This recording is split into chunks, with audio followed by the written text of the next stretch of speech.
Hey folks, Triple Crown here, coming to you from Vancouver, British Columbia. This is a round 9 summary, Operation SF, meaning San Francisco, and we will get into what's happening right away.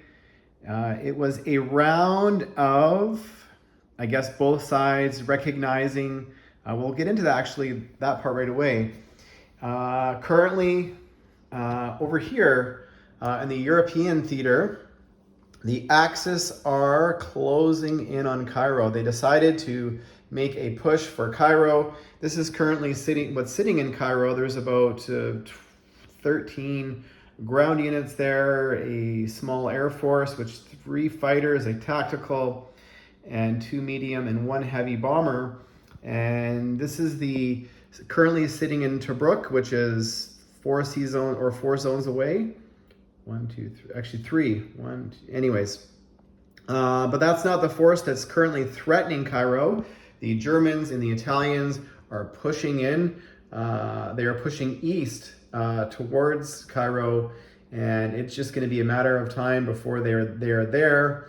And over here is quite a bit of back and forth action happening in the Middle East. So the British had a force of 9 infantry sitting in Syria and Transjordan, and they punched 15 armor sitting here in Iraq, and they won that battle. They survived with 1 infantry. They lost 2 ferry swordfish, but the Italians came in after. I guess preemptively to that, the Germans came in with their navy and dropped off some ground units here. And so the Spanish, now German Navy was sitting there. The British came and took it out with their submarines and retreated out of the Med. So the British Navy, which is right here, is actually sitting in this sea zone right here. And the Italians came in behind and wiped out the British submarines sitting off of Tobruk. And they built a couple naval transports. And this is the current Italian Navy, which is actually sitting in Sea Zone 47 right here. So they shut the door to the Med, they took Transjordan, and they also landed in infantry in Syria. And so even though the British, took out the German armor here, it's just coming in waves. There's no stopping it. They might have delayed it around. That was their intent. Don't know if it was the right play or not. But currently sitting behind in the Caucasus, it's just coming down. They're building still 9 fast movers a turn in the Axis miners, and another 3 fast movers up here in Moscow. And it's all heading down. And they've got a massive air force. And now that the British have left the Med, it's just a matter of time. So once Cairo falls, currently the Axis are sitting at 12 VPs. And I don't anticipate them holding on to Hawaii. So once they capture Cairo, the Axis and the European theater they are going to have 8 victory cities, and they need 12 to win. So that means on the Western theater, the Pacific side, Japan needs to hold on to 4. So currently, Japan is still sitting with naval superiority against the Commonwealth fleet down here off of Australia. They're 4 sea zones away, so they're currently safe. The Australians and the British together are building as many naval units as they can, but it's a slow catch-up. Same with the Americans, but the Japanese now, they have a decision to make. Do they want to branch out here quickly and go to the Money Islands and get a little bit of money? Their income is only 51 IPP, or do they just try to hold tight and just build and hold on to the victory cities that they currently have, which actually is 4? It's 5 with Hawaii. I'm not counting Hawaii because I think Hawaii is going to fall. So the Philippines, Hong Kong, Shanghai, and Tokyo. And all they really have to do to keep Tokyo is probably just build enough ground units. So the Americans are going to have to build a massive navy to come across, which is expensive.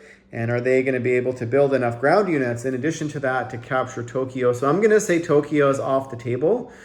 So that means the Japanese really have to hold on to 3 victory cities, which is the Philippines, the 3 I just described. And they've got a massive stack happening here. And So they just have to keep reinforcing, and they've got still all their naval transports here.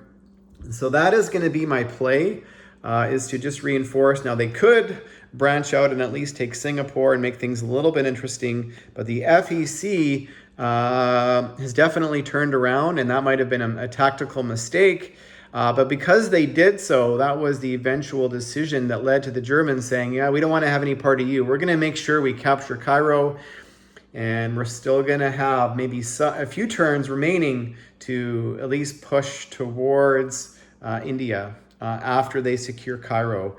And once they secure Cairo, and assuming they have Transjordan, they are going to be able to move this Italian Navy out of the Med, and maybe perhaps the European Axis get into the South Pacific and help out the Japanese a little bit. So that's kind of what's happening there. Russia did declare war on the Japanese this turn. They came in with a couple tanks and they blitzed and they liberated one of these CCP territories, and they also took northern Manchuria up there just with a single infantry.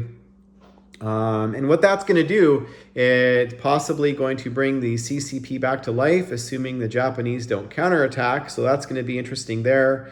The Russians weighed their options and they felt they had to do something. And if they're able to revitalize the CCP and maybe push the Japanese back towards the coast and whittle down that Japanese economy. So is this a mistake for the Japanese to focus just on defending those 4 cities? Time will tell.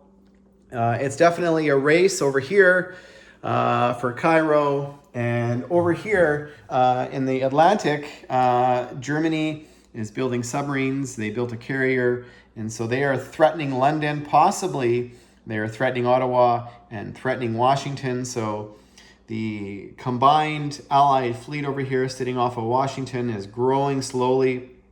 They currently have the numerical advantage. However, because there's 3 different nations, Russia, the British and the Canadians, and the Americans, they can't really attack this fleet over here and get rid of it. And if they did, the Germans would just build more anyway. So that's going to be interesting there. They're forcing, America wants to go to the Pacific and they can't because they have to keep building here. Make sure they don't lose Washington or don't lose Ottawa.